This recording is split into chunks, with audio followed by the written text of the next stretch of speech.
does come out of death or the people who remain, and we all have our beliefs about what happens to the people who die. So to give you a little information about myself, I am a spiritual director, a celebrant, and an end-of-life doula. This journey to my work started years ago. One thing I knew and never questioned was I wanted to be a mom. And my husband and I dealt with fertility issues for a number of years. So loss was a pretty constant companion. We were then finally referred to a specialist. I had surgery and we were pregnant a few months later, but it was an ectopic pregnancy that had to be surgically removed. I went on to have four more ectopic pregnancies, so 5 ectopic pregnancies and 1 miscarriage. And grief was a pretty constant companion during that time. We found a group, we were living in Orlando, Florida. It was called the HEAL group, with other couples who had experienced pregnancy and early infant loss. And that experience was really life-changing for us. It was a safe space where we could go to say what we needed to say to people who understood. And it changed who we were, that experience. We went on to have our 2 children. They were conceived at the same time, born 6 years apart. It's a great story if we have time at the end. When my son found out, he was frozen for 6 years. But it changed how we live our lives. It changed how we parented. And so I had a desire in me to help other people experience growth like that from loss. We moved back to the State College area and we started a group for couples like that here. And at this point, I had a master's in wellness and had done some training in the spiritual aspect of wellness and became a spiritual director. For me, when we talk about spirituality, I like Howard Rice's definition. And he says that the opposite of spiritual is not physical. The opposite of spiritual is dull, monotonous, boring. So spiritual is what brings us fully alive. That can be fully alive with excitement and joy. It can also be fully alive with grief and sadness. You know, we feel those things in every cell of our body. So my role as a spiritual director was to sit and talk to people about their life, what things at the depth and what mattered to them. One day, I called up Glenn Fleming with Coke Funeral Home, and we got together, and we talked about ways that we could collaborate. And with the help of another woman, Dar Bellissimo, we created the Helping Grieving Hearts Heal program. While we were creating that, I learned about the role of a celebrant. And I said to Glenn, do you think that would make sense around here? Celebrants are people who create and officiate at rituals and ceremonies for people, and they can be religious or they can be non-religious. It's whatever the individual wants. And Glenn said he thought that that would work, so I went through the training and had my first client before I was even done training as a celebrant. One story about being a celebrant that I think really encompasses what it's all about was a woman who I actually met with before she died. Usually I meet with families after a death, but this woman wanted to be involved in planning her own funeral. So they invited me to their home, and I rang the doorbell, and the husband ushered me in. I sat down on the couch, and he said, my wife will be joining us shortly. A little bit later, she came walking out, pulling her oxygen tank. She was very frail. She sat down, and I started asking her questions. What was most important to her? What was a good day? She showed me books that her kids had created for them about their lives together. She talked about trips they had taken. What was most important to her? She said at the end of every day, she made a list of things to do the next day. And the last item on that list was always make the list for that day, for the next day. We talked for about an hour and a half. We talked about what she knew she wanted in her service, what she knew she didn't want in her service. And at the end of the conversation, she looked at me and she said, "That was fun." It still takes me back. We just planned her funeral, and she said that was fun. Because we talked about what matters.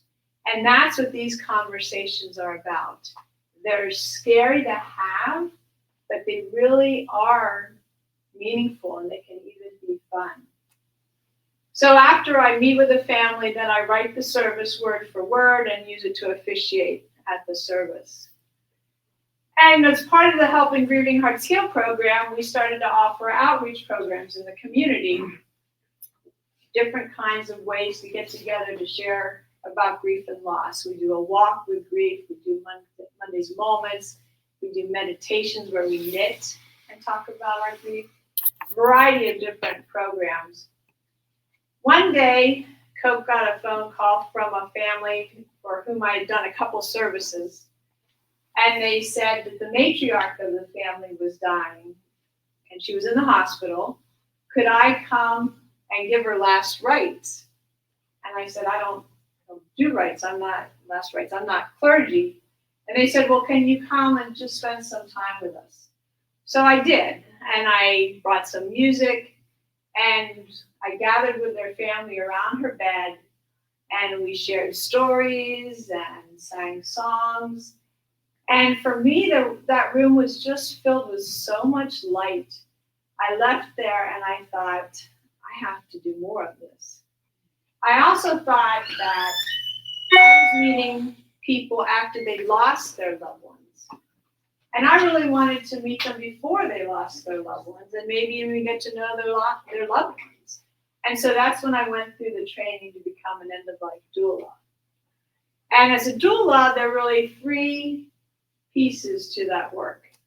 The first one is summing up and planning. So we talk to the person who is dying, we talk to their loved ones, planning what they want this end of their life to look like. Summing up, talking about their legacy, talking about rugs, regrets, unfinished business, guilt, and shame. It's trying to help them. I know this person coming in. Trying to help them get ready for the end of life and be able to leave without regrets, unfinished business, guilt, and shame. So that's the first phase. And then we talk about the vigil. We ask them questions like, where would you like to be when you die? Who would you like to be there? Would you like to have music play? How would you like people to touch you? That might seem like a crazy question, but boy, I have seen people who a loved one is touching them and they just react as they're dying. It's important to know these kinds of things in advance. We then create a visual plan for them. We talk about how you want people to enter the room. One family asked for people to take off their shoes, and when they entered the room, to think of a happy memory that they have with that person.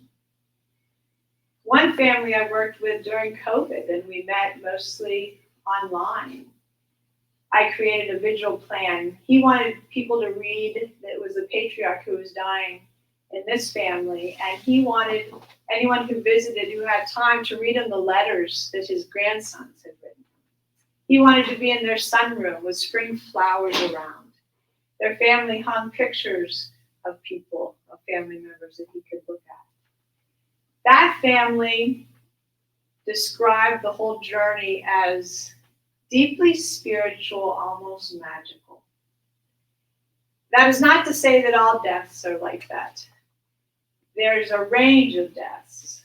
And I don't even really like the term good death, because I think that puts pressure, like, oh gosh, I have to have a good death, and the family members as well. And then you feel badly, well, did they have a good death? I think everybody has their own unique death, and they're all different.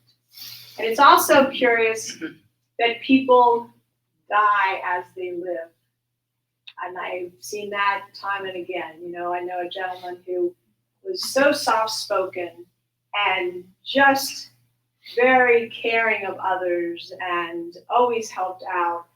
And he just quietly died, you know, slept through the night at home with his family, just died just as he lived his life. So these are things we talk about. And then the second phase is the vigil, where we actually spend time with the person as they are actively dying. We talk about rituals. In some cultures, they open the windows after someone dies to help the spirit be released. Some people like to sing songs or maybe wash the hands and the face of their loved ones. Different things just to help them connect and recognize that this person is no longer in their body. And then we also have the third phase, which is reprocessing and early grief work. So spending time with the family, giving them a chance to process, retell their stories. Telling our stories after a loss is so important. That's how we remember ourselves, by remembering. And the early grief work, and then the programs that we do around grief and loss. So it's my passion that this community is something we call grief, death, and dying literate. You know, that we have these conversations because they're so important. The Lancet Commission came up with a study a couple of years ago saying how they want these kinds of conversations to become everyday conversations. I was just, we had our meditations group earlier today, and one woman said she told her kids when she dies, she wants them to have a picture of her, and it's going to be an altar. She only wants them to give her chocolate at her altar. Little comments like that, they laugh at, but they'll remember, right? You're talking about these things. It's becoming more commonplace. Death used to be more commonplace. It would happen in the home, and we would see it, and we would talk about it. Now, deaths do occur in the home these days with hospice, hopefully, because that's a huge help on that journey. But we still have made it more of a medical model as opposed to a personal and a spiritual kind of model. And so the effort is to try to move it. There's a whole public health program called Compassionate Communities to help communities support the dying, death, and grief process. Before I get too far into the presentation about these end-of-life conversations, it would help me to understand if you came with any particular questions. So I'm also going to tell you that all of my presentations have 4 C's. Community, so it's about creating community. Centeredness, a chance to kind of go within and center ourselves. Creativity, doing something creative. I know when some people in the room saw those colored pencils, they kind of rolled their eyes like, uh-oh, what am I going to be asked to do tonight? And then caring, taking care of ourselves and one another. So to help create community, the invitation is to share your name. If you come with any particular questions that you hope we talk about, and everybody should have gotten a card. If you didn't, you can pick one. These are the Have the Talk of a Lifetime cards. And this, I have a deck for each of you before you leave. These are great conversation starters.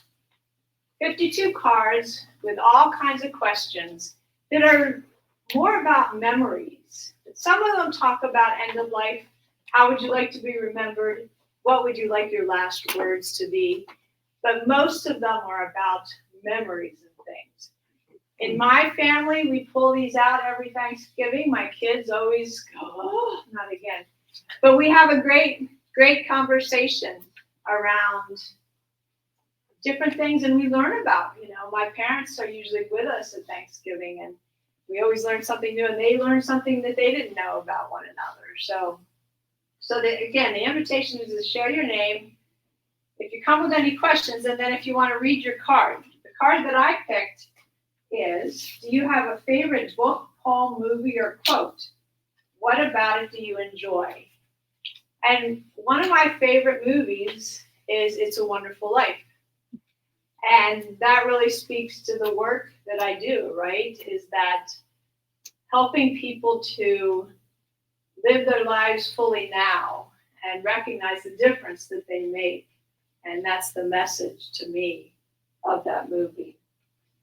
So I'm happy to introduce to you Glenn Fleming, who is here today. He is the supervisor at Coke Funeral Home, and he's been in the funeral business for a few years. Decades, we might say, right? A lot of decades. A lot of decades. So would you like to go first? Say your name, if you have any questions, and what your card is, and if you want to answer the question. Know that you don't have to answer the question if you don't want to. Well, I was thinking about it while you were talking. My name is Glenn Fleming, and I've been with the Coke Funeral Home for 51 years. I've seen it change a lot in the 51 years, from being very traditional to being less traditional, I guess I don't like to say it now. I want to be remembered as a person who served this community in a way that was very helpful. I used to do all these programs by myself. You do it much better than I do. So that's, I'd like, and I've been thinking about that a lot recently. My brother died in February.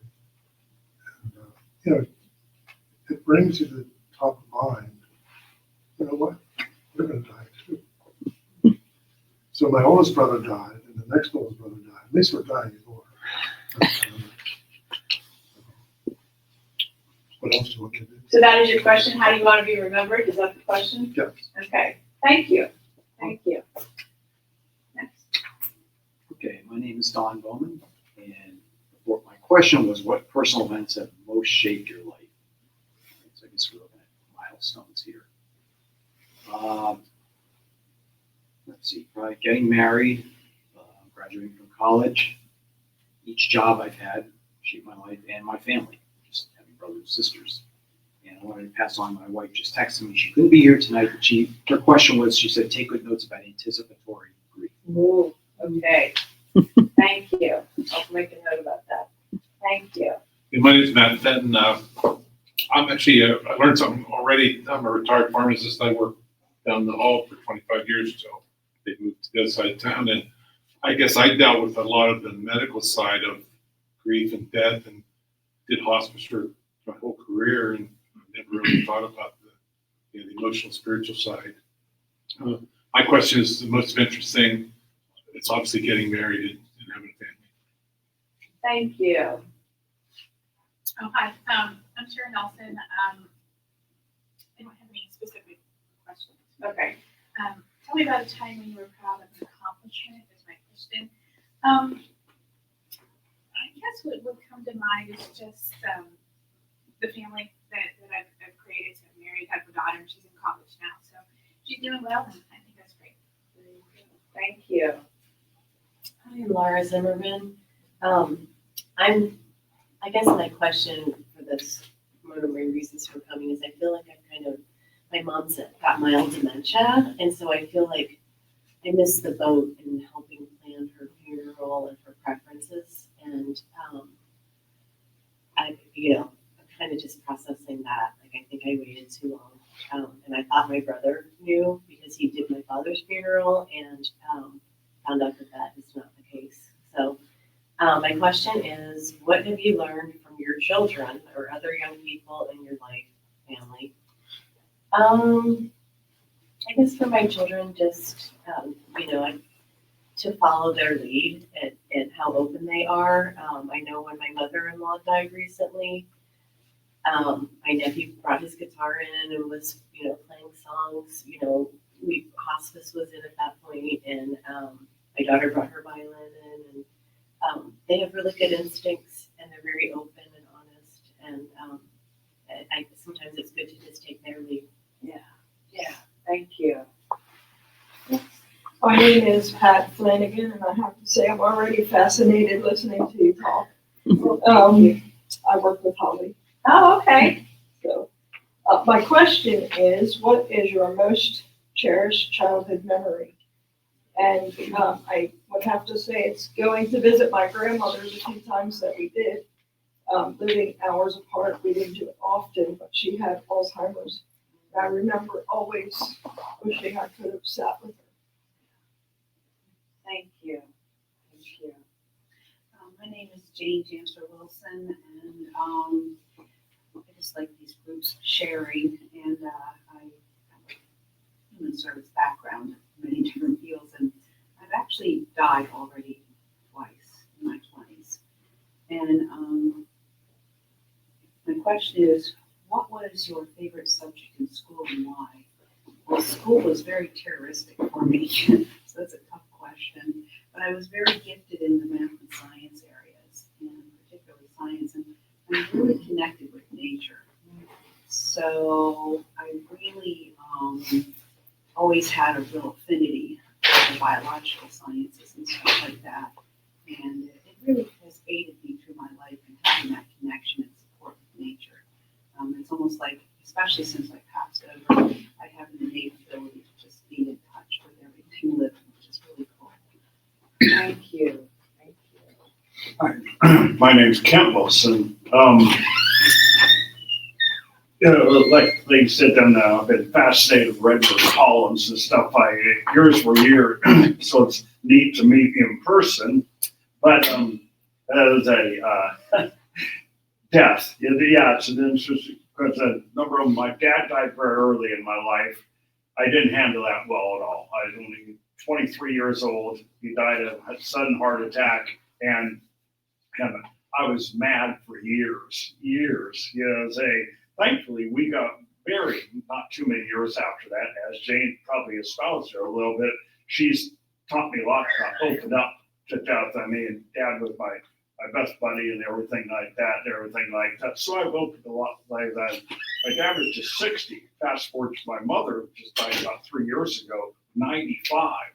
Yeah, to say, I handled that much, much better. The spirit of what you said a little earlier, I was ready for God to come and take her to almost 50 times. She lived a very fruitful life, stuff like that. So I guess fast forward to my question would be, as Jane just told you, we've been married 40 plus years, and it's been challenging in more areas to think of than normal, because she's had a lot of health problems.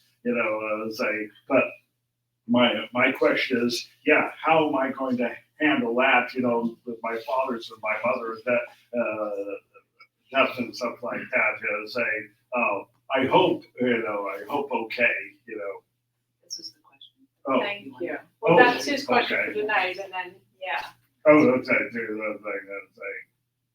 You meant Yeah, my that's the question on the yeah, thing. yeah. Oh, mine says, do we have a favorite bedtime story as a child you read to you?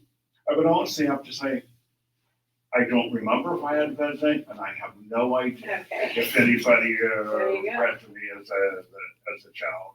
So I'm just here to listen to you talk and see, hopefully handle things better as life goes on. Thank you. It's an important conversation. Yes.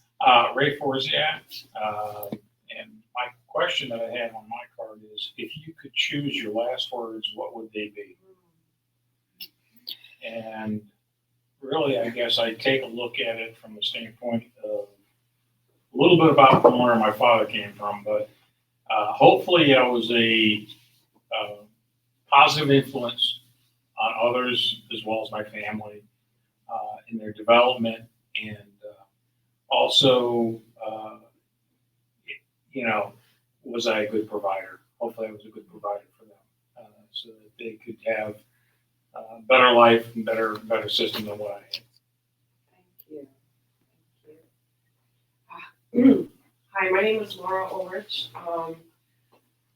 I'm here because my father just got moved to assisted living, and from experience with both of his parents, when they were being taken care of, that's when dementia started. So I'm anticipating that he might get dementia soon. And I'd like to be able to have these conversations when he's still there. And the other part of that is that he's been watching his friends die, and all of his cousins and siblings have all passed away, and his wife passed away, and so it's kind of wondering when his time is too. So he's kind of depressed about that, and I don't know what to say when he says that. So my question on the card was, for what are you most grateful? And I'm grateful for having been raised in a loving family and having a blessed life. Thank you. Hi, my name is Anne. The question I have on my card is, what is the best thing about your life right now? How about 10 years ago and 20 years ago? Sure, make me go. So right now, best thing is my relationship with my kids. 10 years ago, I'd be fresher in my marriage, and 20 years ago, I was just starting out the job that I'm doing now 20 years ago. So, Thank you. My name is Kathleen, and we are sisters. And mine is, what words of wisdom would you pass on to your childhood self? Those who know me as being pretty outgoing, but I was actually quite shy as a kid, and I think I would have encouraged myself to step outside my comfort zone a little bit more younger. It's ready for me. But yeah, and then I didn't necessarily have a particular question for tonight. I attend the death cafes at Jackie Williams, and I find them really meaningful and rewarding. And I have a family friend who right now is dealing with a situation with a mother who's having hallucinations and delusions, and I have other people my age who have family members who are having some pretty significant health challenges. We're not at that point, although our dad died 20 years ago. So I'm just kind of a planner. I'd just like to have a little bit more of an idea, going into things. I love these cards, and I have that same reaction when I get them out. Yeah, they're good. Right. Yeah. How about back there? My name's Deb Metzel.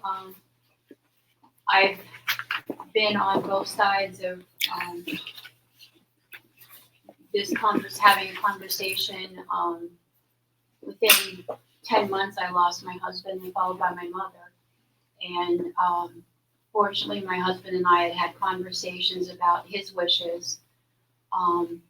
He and I had them. He had not shared that information with my children. And but the one thing we never talked about is if he was ever on life support, what to do. And I had to make that decision 3 days before Christmas. So, yeah, on the flip side, my mother, who had dementia and had lived a very good life, watching her decline and getting kind of anticipating waiting because it wasn't quality of life for her. It was a difficult 10 months, very, very difficult. My question here is, what does your perfect day look like?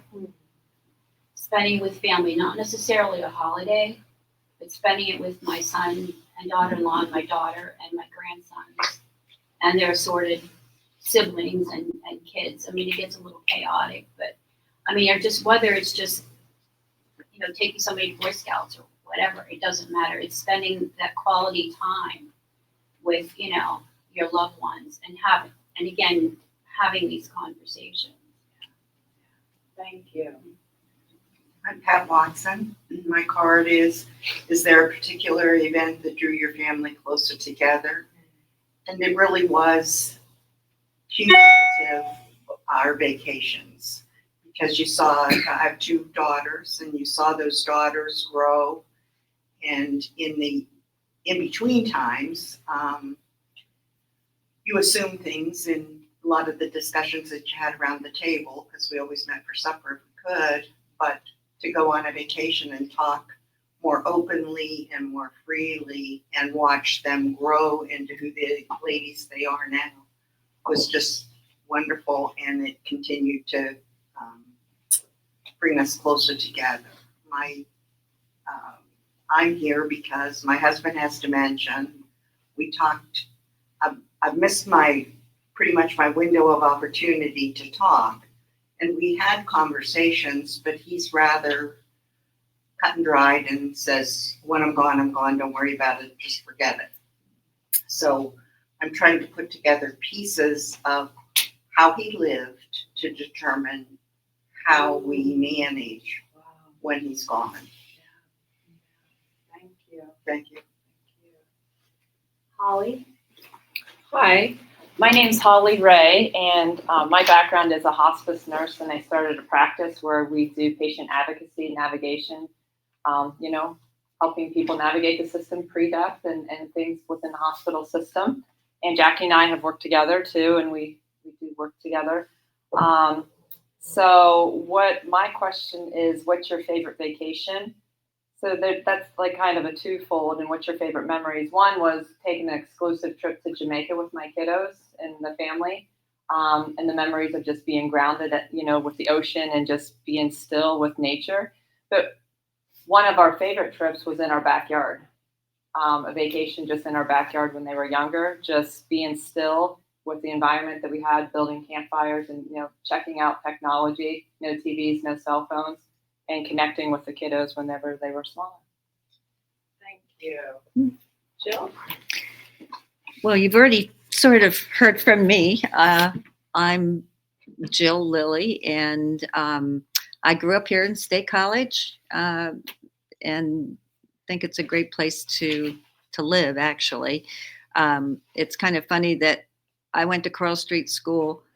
My 2 boys went to Coral Street School, and now my grandson is at Coral Street School. So deep roots.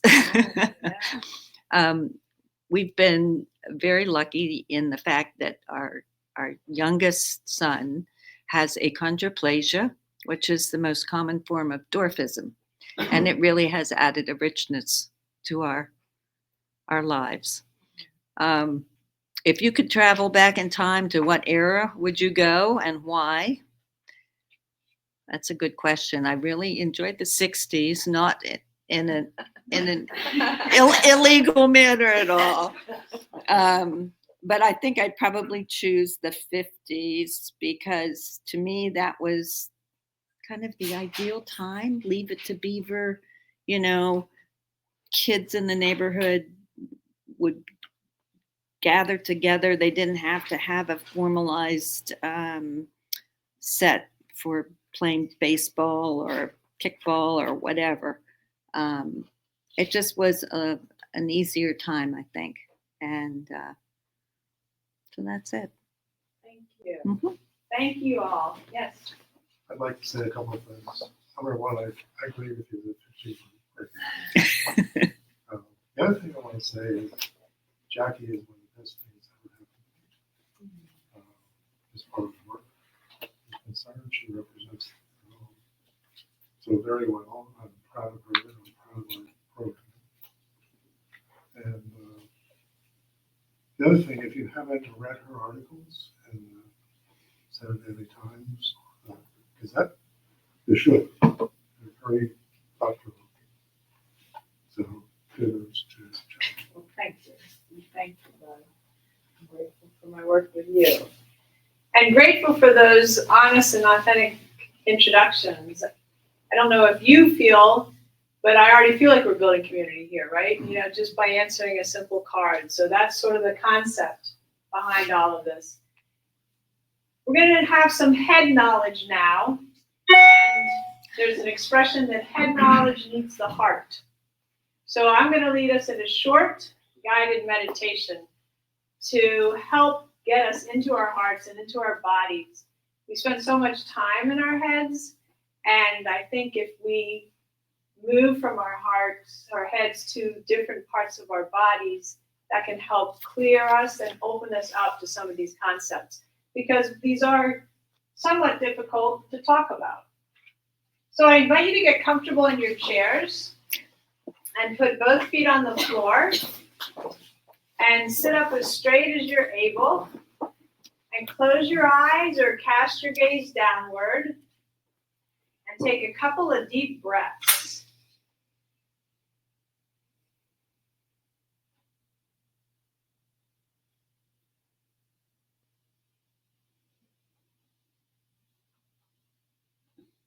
Take some more thoughtful breaths in whatever way you usually breathe.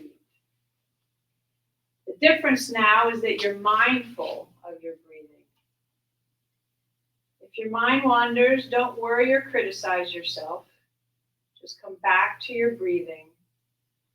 Most of us wander around at times. As you breathe out, let go of all expectations, all deadlines, all the things you have to do, things you have to be. Just release all of that and let go. Now let your mind sink down into your heart.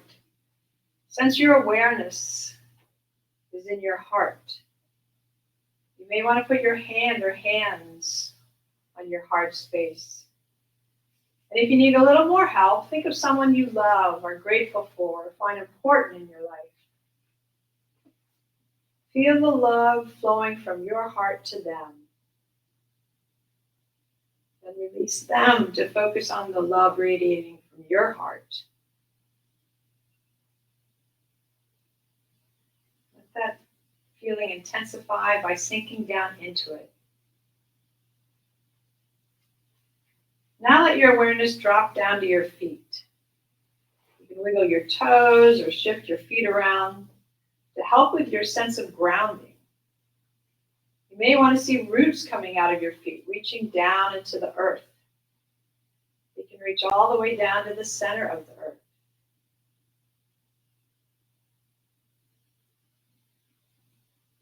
Next, draw that grounding earth energy up into your gut. Just relax your gut area.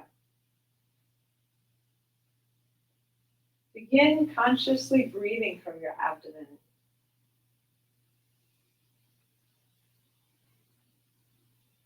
There are no thoughts or feelings here. Rather, there are sensations, intuitions, symbols, and sometimes images that our mind becomes aware of. Notice them. And next, move on up into your head center. Perhaps your mind is clear. And just rest in the stillness.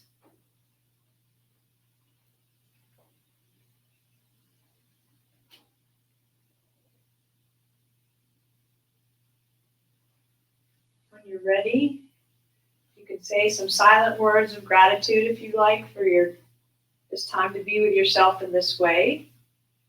And then slowly open your eyes and return to our time here together.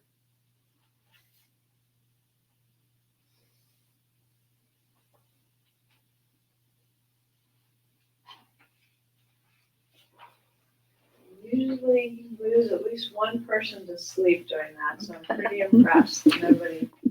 Nobody fell asleep. So in the little booklet that I created for tonight, I want to start talking about some of the different aspects of end-of-life conversations. Here you go.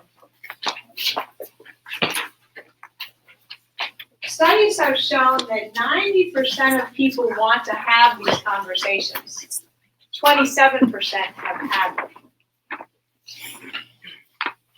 They're important, as we just experienced here, talking about what matters and memories. They help to bring us closer together.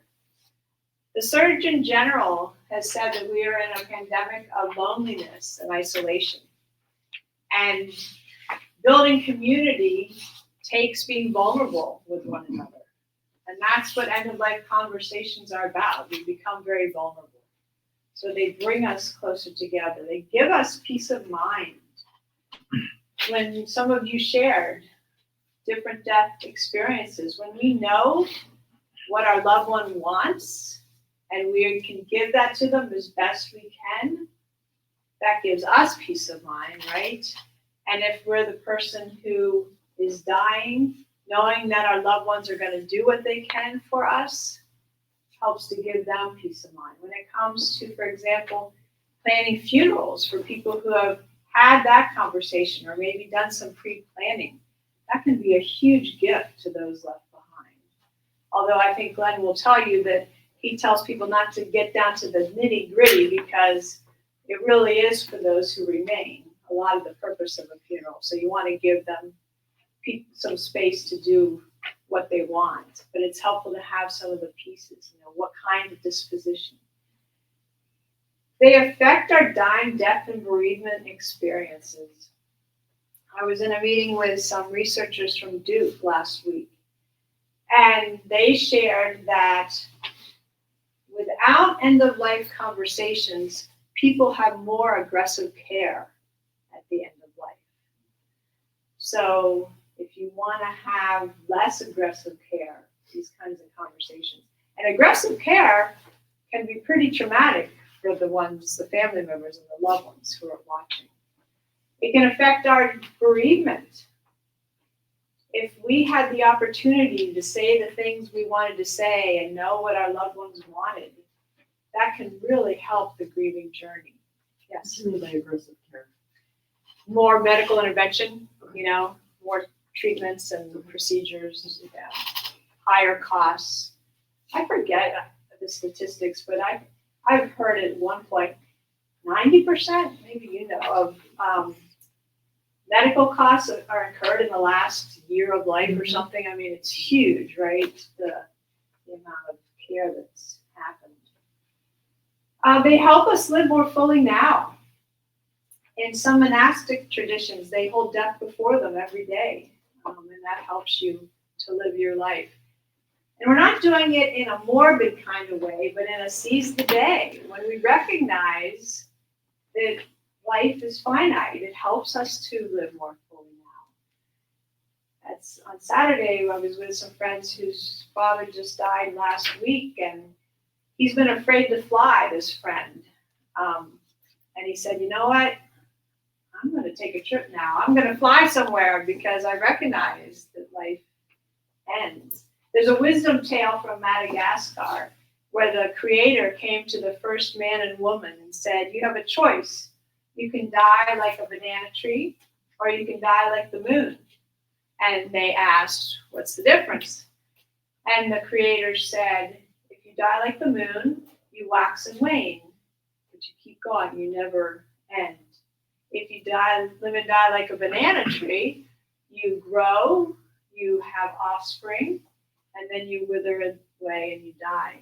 And the couple chose to live like the banana tree because it's our mortality that helps bring meaning to our life and helps us want to create. So these kinds of conversations help us in those ways. We often talk about normalizing conversations.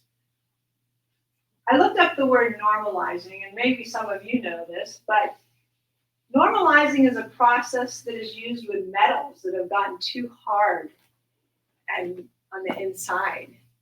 And so there are three aspects of it. The first is heating them up, and then soaking in that heat, and then cooling. And I thought that's perfect for normalizing conversations around end of life. They are going to heat things up a little. When we start talking about these things, it's going to get us heated up. And we need to soak in that for a little bit. We need to spend time. We can't push it away. But then we need to cool. We don't need to focus on it all the time. We need to live our lives and continue to have these conversations. Holly is famous for the terminology of sprinkling, right? You sprinkle a little bit here and there, and you just keep doing it. And eventually you have deeper and deeper conversations. But you don't have to do it all at once. It's not a once and done kind of thing. These are continual conversations. And they really do change. What you think you want when you're healthy can be a whole lot different than what you want when you've been given a diagnosis. So you need to continually return to them. The difference between hard and harder conversations. Hard conversations are the ones we're talking about before the end of life. Harder conversations are after the death, when you didn't get to talk to your loved one or you didn't do what they wanted. People can have such regrets.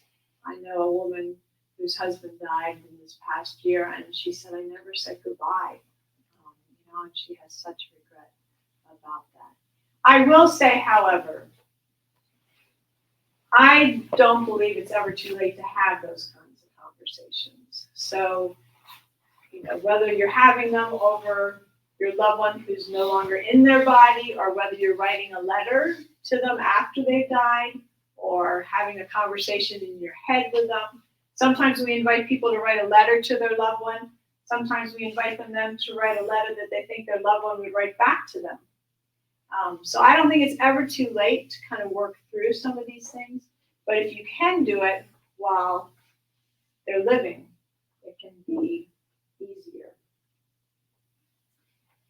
There are times at the end of life I'm working with a woman who had to make some choices about medical care at the end. And that still torments her, because she wasn't sure it's what her husband wanted her to do. So, simple ways to start the conversation. One of you got that question, and Atul Gawande, who wrote Being Mortal, talks a lot about this. What does a good day look like for you? That can really frame so much. Someone was talking about that. If you pay attention to what a good day looks like as you age, as you live your life, as your loved ones live, that can really help you direct the care that you might want. There's a woman who really just wants to be here for her kids. And if something were to happen, she's a younger woman in health, good health. So if something tragic happened and she couldn't be present to help her kids, she'd rather not be here. So her husband knows that and can make plans according to that. So I want to give you a minute. I gave you each a little card. If you didn't get one, I'll get you one now. Just jot down a few thoughts. What matters to you? What does a good day look like?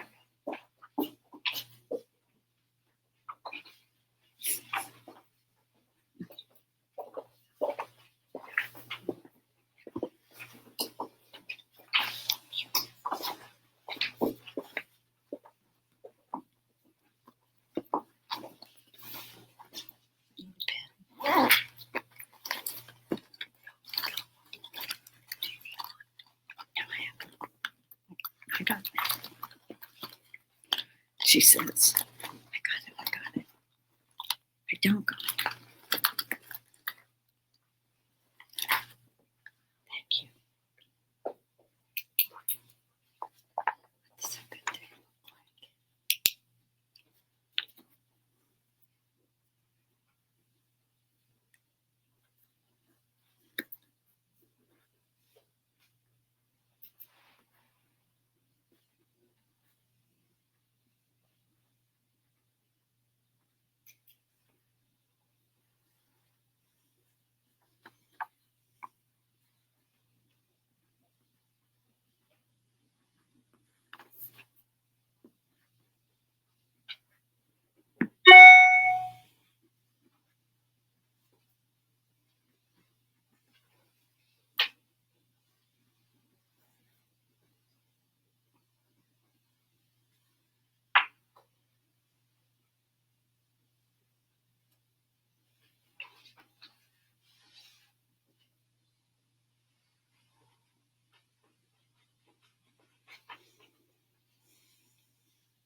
up your thought right now. You can always come back to this. But I encourage you to revisit that question throughout your life. And it can help us make choices every day. You know, how do we want to spend our time? What or who supports you during difficult times? That's another entree into this conversation. What matters to you through the end of your life? It's interesting when you have someone who might be aging and starts to get ill, when we go from curing to healing.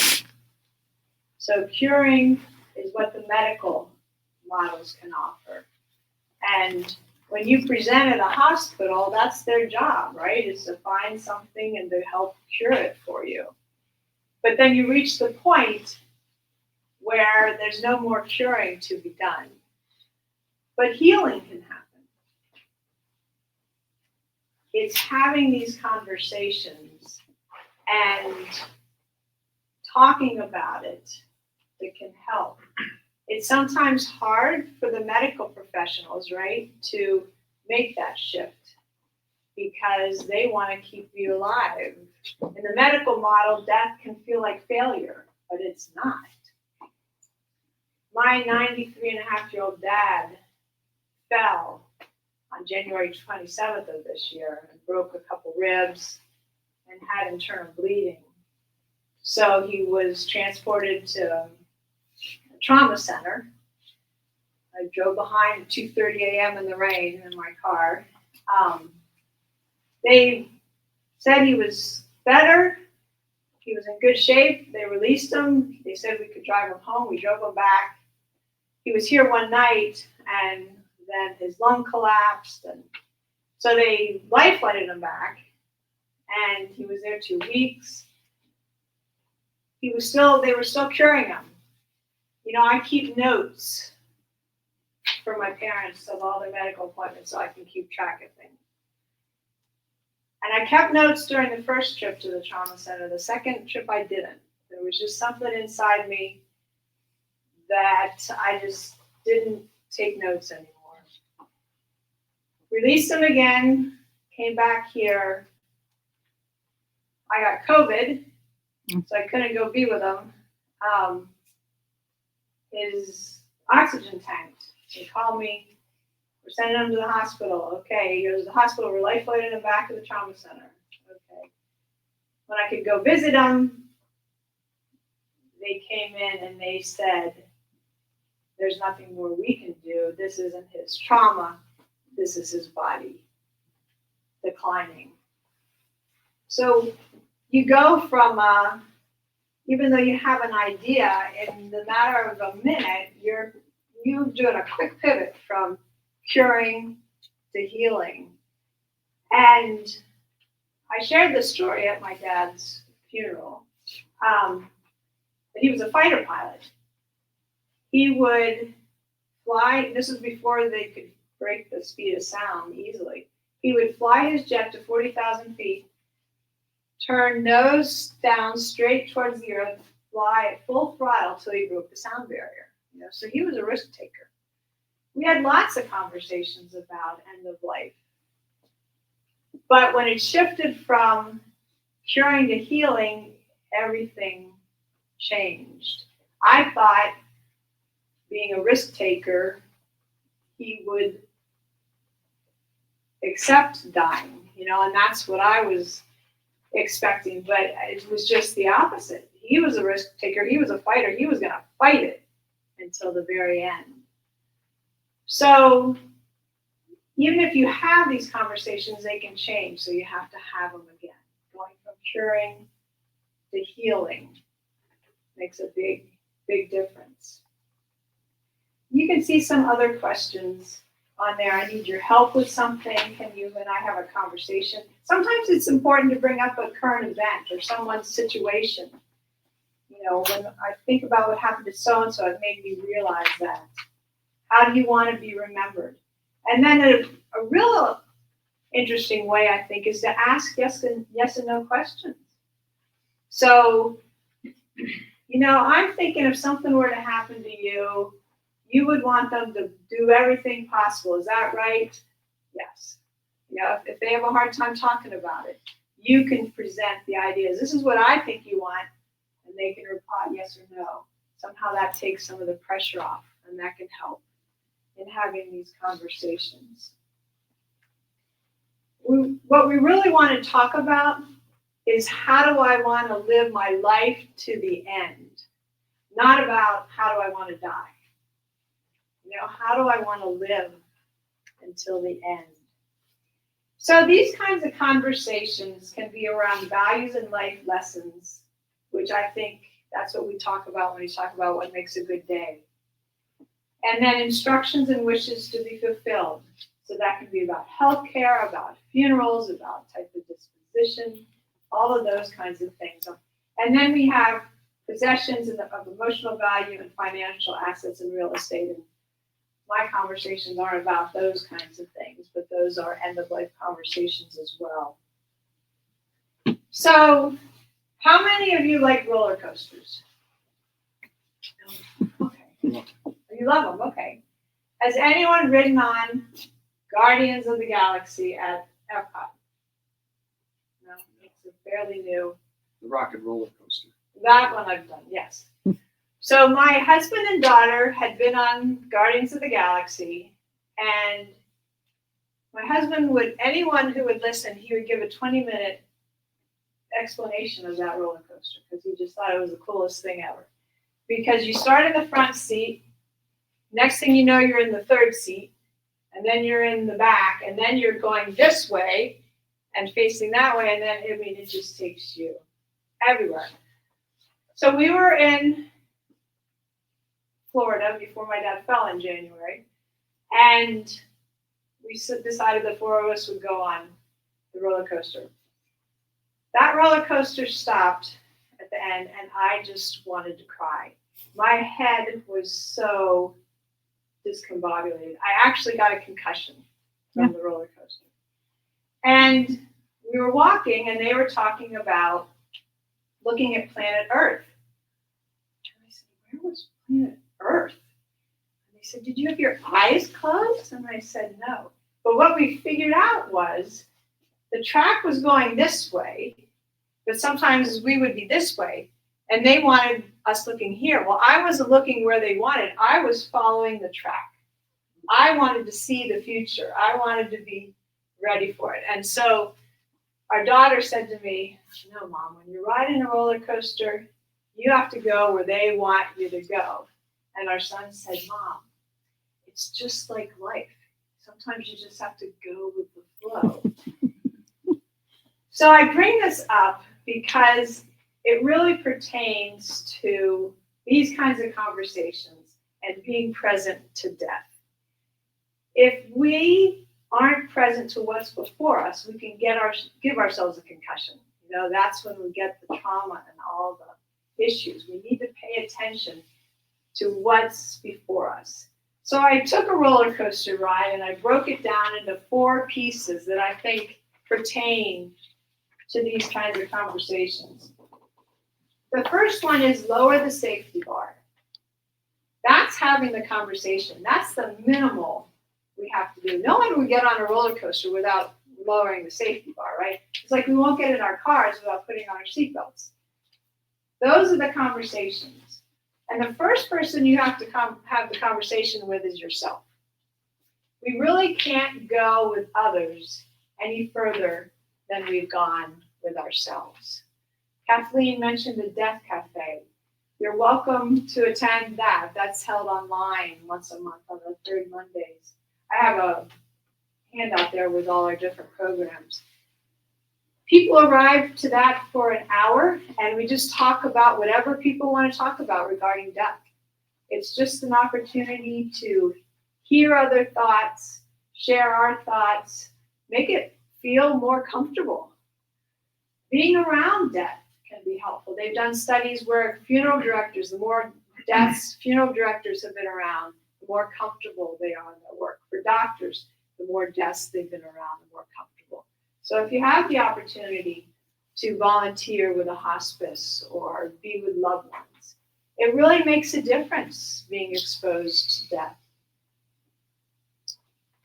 You want to think about these questions yourself. When I was going through training to be an end-of-life doula, we role played. And one of the questions was, where do you want to be when you're dying? Who do you want to be there? All those kinds of questions. And I really tried to put myself in that position. And what became clear for me was I didn't really care where I was as long as it was what my family was most comfortable for my family. I felt like I was going to be okay. I wanted to make sure it was most comfortable for them. Now, who knows? That might change as I get closer to that. But ask yourself these kinds of questions. There is a game called the Death Deck. And it has all kinds of questions about death. Some are multiple choice, and you can pair up and you can guess what you think your partner would answer to these different things. These get into all kinds of questions, like, if your spouse were to die, would you read their journals? Share a real story of when you almost died. If a drug were created to provide immortality, would you take it? All different kinds of, do you believe in reincarnation?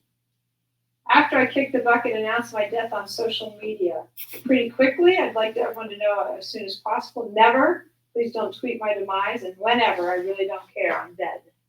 So they try to use a little bit of humor, but this is another tool that you can have to help break the ice, to have these kinds of conversations.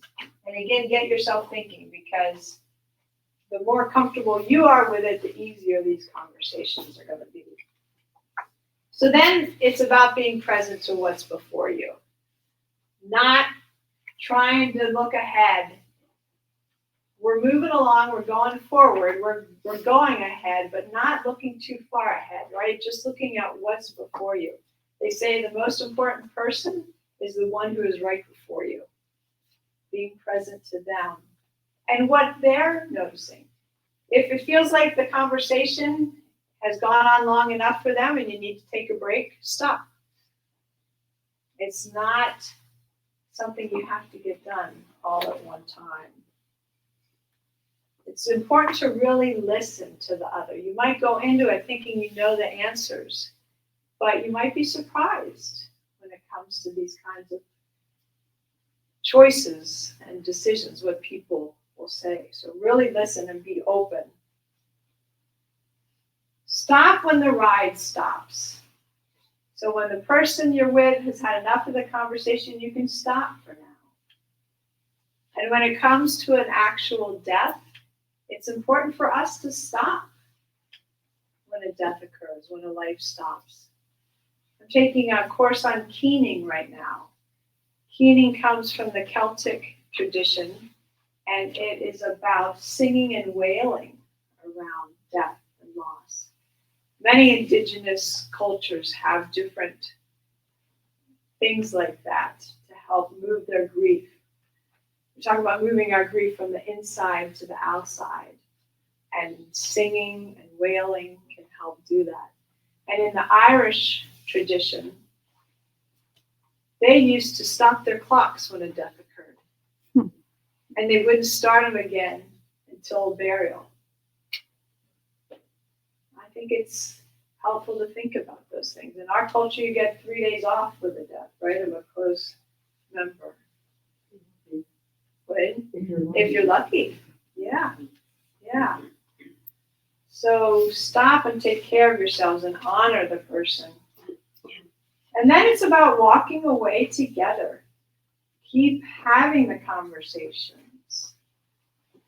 Keep talking about what matters most. And then again, after a death occurs, coming together, memorializing, telling the stories, and to begin to live your life in a healthy way without your loved ones. there was a woman, Vera Smith, who was hit by a hit and run driver right after Hurricane Katrina in New Orleans. And her neighbors called the authorities to come and get her body. And because of the chaos in the area, they didn't come for 5 days. And so at that point, the neighbors knew what they needed to do. They started taking rocks and bricks and creating a makeshift grave for Vera. And while they did, they told the stories. That's what we need to do all the way along on this, before the death, after death. Come together, stay together, tell the stories, and honor the loved ones. One conversation that we talked about is with the dying person. Making sure you say these 5 essential things. Please forgive me. I forgive you. I love you. Thank you. And some people say goodbye or see you later. And they might seem like simple things to say, but gosh, they're powerful and they're not always easy to say. And having had the chance to say them, it really can make a difference for your healing journey. I like to hold these regrets of the dying in mind because I think they help us live our lives more fully now.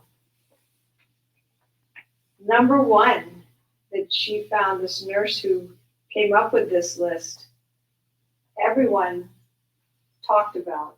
I wish I'd had the courage to live a life true to myself, not the life others expected of me. We don't want to have that regret. I wish I hadn't worked so hard. I wish I'd had the courage to express my feelings. I wish I'd stayed in touch with my friends. And I wish that I let myself be happier. And then the last few lessons are from the dying for the living. Dr. Karen Wyatt is a hospice physician, and she would talk to people who were dying, and they said, why didn't somebody tell me this sooner? Why am I only figuring this out now? And so she took these 7 lessons from the dying for the living. Embrace your difficulties. Suffering is universal, right? There's a Buddhist tale of a woman who lost her husband, and her child really helped her through that loss. And then she lost her child. And she went to the Buddha and said, can you please bring my child back to life? And the Buddha said, if you can go to a home and bring back a mustard seed from a home that has not experienced any loss, then I will bring your child back to life. And of course, every home that she went to had experienced loss of some kind. And so she recognized that she wasn't alone and that there were others who could understand. But embrace your difficulties. Let your heart be broken, right? Experience love, and that's the result of love, is that our heart will be broken at some point. Forgiveness, hold no resentments. It's so important. It only hurts ourselves when we hold on to unforgiveness. But letting go. Paradise, dwell in the present moment, bringing your attention to here and now. Manifest your highest potential. That comes from within, listening within. Letting go of expectations and outcomes. And that can become a daily practice. And then impermanence. Confront your own mortality, which is what we're talking about here today. I like this quote from the Conversation Project. It always seems too soon until it's too late. Some of you mentioned that tonight, right? We didn't want to have the conversations, and then, oh boy, is it too late now? And the one from Diane Ackerman, I don't want to get to the end of my life and find that I lived just the length of it. I want to have lived the width of it as well. I want to talk a little bit about some of the comments you all brought up. Anticipatory grief. That's a real thing. And I think it doesn't always, we're hoping that maybe if we anticipate the grief, then it won't be as hard after the loss, but it doesn't necessarily change that. I think the key with anticipatory grief, again, is about just being present to what's before you. Our bodies know how to grieve.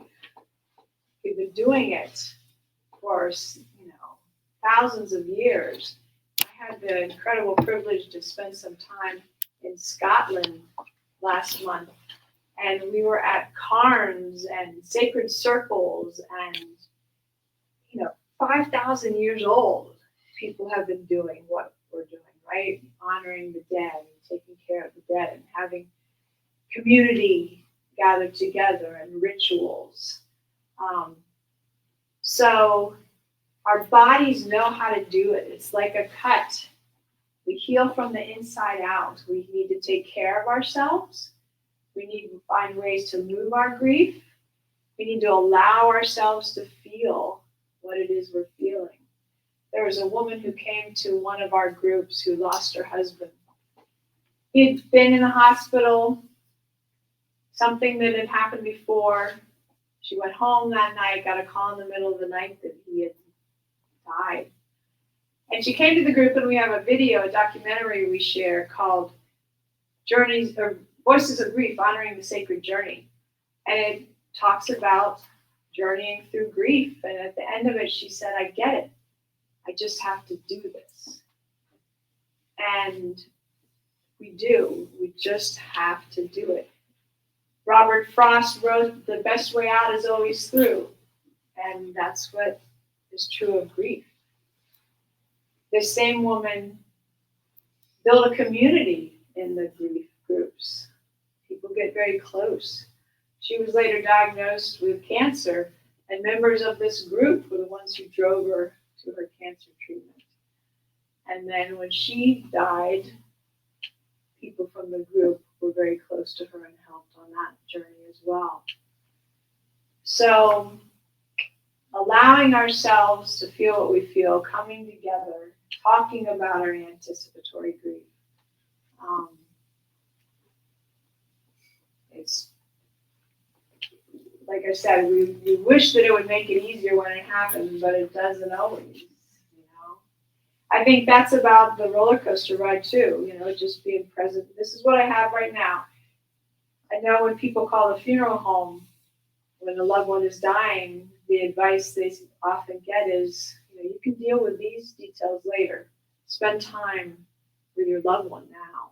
Be with what's right here, and then you'll have time to do some of the other things. A couple of you talked about dementia. In your booklet, it has some links for different organizations, and the Conversation Project has a great handout. And it also has one for people who have dementia, ways to talk to them about these kinds of conversations. So I would encourage you to go to that website, the Conversation Project, just to get some ideas. And those things change. I worked with a woman whose husband had said, if I can't, get out of bed and do what I need to do, I don't want to be here. And she said he was the most pleasant man with dementia that she ever met. He didn't seem to mind at all. So again, those things change. I was at a palliative care symposium, and they were talking about the ethics of voluntary stopping of eating and drinking. And one person had said, if I can't feed myself, I don't want you to feed me. But by the time she got to that point where she couldn't feed herself, she was accepting food, and so they wouldn't stop feeding her at the care center, right? Those things get complicated.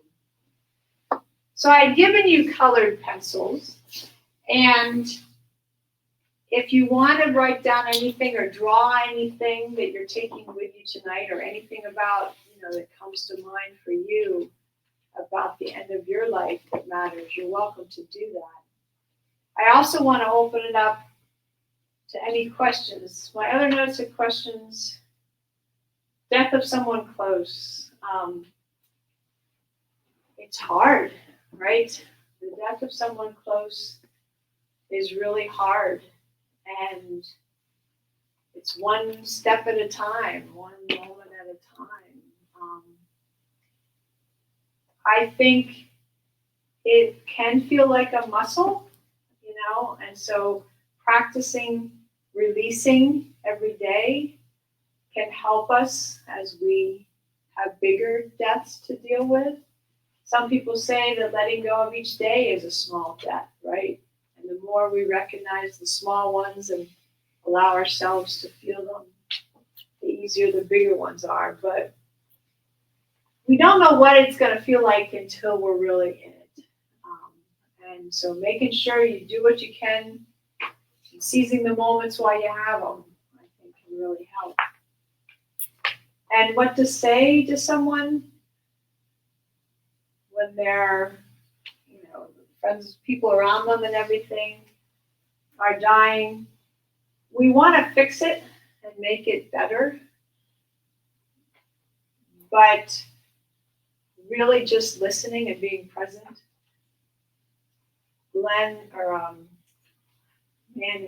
Doug Manning wrote a number of books, and he talked about the 3 H's: hugs, hang around, and hush. Hugs, give people our love, be present, and we don't have to say very much. A woman who lost a child was asked how she made it through, and she said, "A pinky saved me." She had a friend who would come and be with her every day, and they would go for walks together, and they would touch pinkies. They didn't have to say anything, but just, listening, being there, letting people say what they need to say.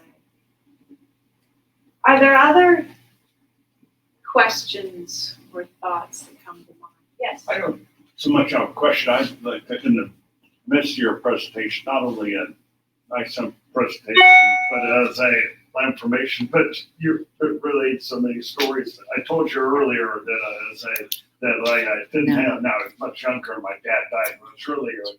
But I'm proud to say, with my mother, it's funny with all the stories you told us.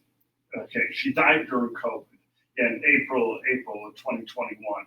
Okay, the last time I saw her, this was out west, was in October of that year, and I knew she was getting pretty close to death. She was and the time was coming, and not only a little bit, I won't go into detail, everything you're talking about. We had a good last visit, and the funniest thing, we do not have children, and I was flying out the next morning, and my mom was kind of, if you will, out of it. She's sleeping about 20 hours a day, they say, but she woke up when I was in the room, and my brother was in the room, then he just phoned up to say, "Oh, hi, honey, nice to see you. Hi, Mom."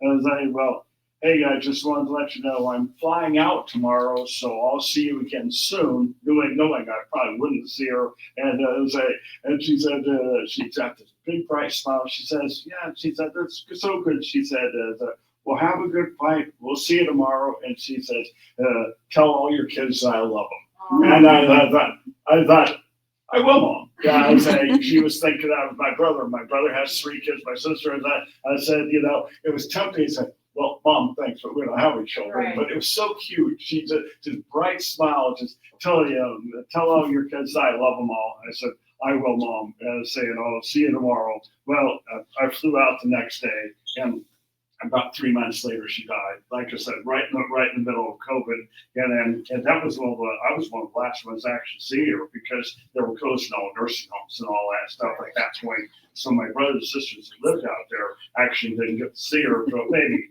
3 or 4 weeks before she died. But my point is that's that was such a wonderful ending. She died a nice, peaceful death, and that smile and that comment's just lived in my heart ever since. Right, right. Thank you. So for it's one of sharing. those really good experiences. Right. Thank you. Other questions or comments?